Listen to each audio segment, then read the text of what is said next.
भावों को रौंद नहीं सकते। आप इनको रौंदने के लिए जब नाम जप करोगे तभी, कितना भी कोई भी भारी से भारी विपत्ति, भारी से भारी समस्या, भारी से भारी निगेटिव चिंतन हम नष्ट कर सकते हैं भगवान के चिंतन के द्वारा। ध्येयमापदी, जिन चरणों का ध्यान मात्र आपदा का नाश कर देता है। हरि स्मृति सर्व विपद विमोक्षणम, भगवान का स्मरण समस्त विपत्तियों का नाश कर देता है। और जब नाम जप करते हैं तो विवेक जागृत होता है, विवेक 1 मिनट में हटा देता है। नहीं तो उसी का चिंतन, इसने क्यों कहा, कैसे कहा, अरे फिर दूसरा, फिर तीसरा, वो इतना चिंतन करते करते फिर वो डिप्रेशन में पहुंच जाता है। ये ओवर थिंकिंग रोकने के लिए नाम जप अत्यंत आवश्यक है। इस लोक और परलोक में आनंदित रहने के लिए, दिमाग शांत और शीतल रखने के लिए हमें भगवान का चिंतन, चाहे वो राम जपो, कृष्ण जपो, हरि जपो, जो नाम जपो, बिना नाम जप किए तब लग कुशल न जीव कहूं, सपने हूं मन विश्राम, जब लग भजत न राम कहूं, शोक धाम तज काम।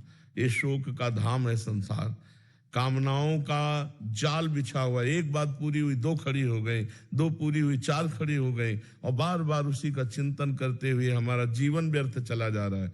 हम आनंद को तो जान ही नहीं पा रहे। आनंद किसे, हम समझ रहे हैं कामनाओं की पूर्ति से आनंद है, और कामनाओं की पूर्ति से तो और चिंता शोक बढ़ता चला जा रहा है। तो आनंद का मार्ग अध्यात्म है। हम नाम जप करते हुए सब काम करें। नाम जप करते हुए, नाम जप में इतनी प्रवीणता है, जैसे आपने हमें गाली दिया, आपने हमारी निंदा की, आपने हमें अपमानित किया, तुरंत विवेक उठेगा, नहीं नहीं, इसके भी हृदय में तो भगवान है। मेरे किसी पाप कर्म का दंड मुझे भुगताया जा रहा है, ये बेचारा तो निर्दोष है, इसको तो निमित्त बनाया जा रहा है। बड़े कृपालु भगवान, जो हमारे किए हुए कर्म का हमको दंड देकर पवित्र कर रहे हो। उससे मतलब नहीं है, उससे मतलब नहीं है, वो दुष्ट नहीं है। हमारी दुष्टता का किसी जन्म के जो कर्म है उसका दंड देने के लिए इसको निमित्त बनाया गया। ये विवेक, ये ज्ञान आपको 1 मिनट में बचा लेगा। दूसरी बात, इतनी नाम जप से क्षमता आ जाती है कि जैसे अपने हाथ से अपने चोट लग जाए, किसको आप गाली दोगे? अपने हाथ से चोट नहीं लग जाती, अपने किसको गाली दोगे? अपने दांत से जबान कट जाए, किसको गाली दोगे? ऐसे ही सब में आत्मस्वरूप भगवान का दर्शन कर रहा है, तो दुनिया के द्वारा किए हुए प्रहार को ऐसे ही समझ रहा है जैसे अपने हाथ से अपने को दंड में। वो किसी को दोषी नहीं समझता, सब में भगवत भाव।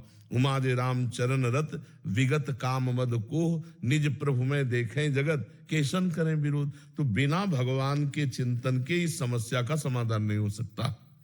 जब तक सर्वत्र समबुद्धि नहीं आएगी, ज्ञान नहीं जागृत होगा, तब तक ये जलन शांत नहीं होगी।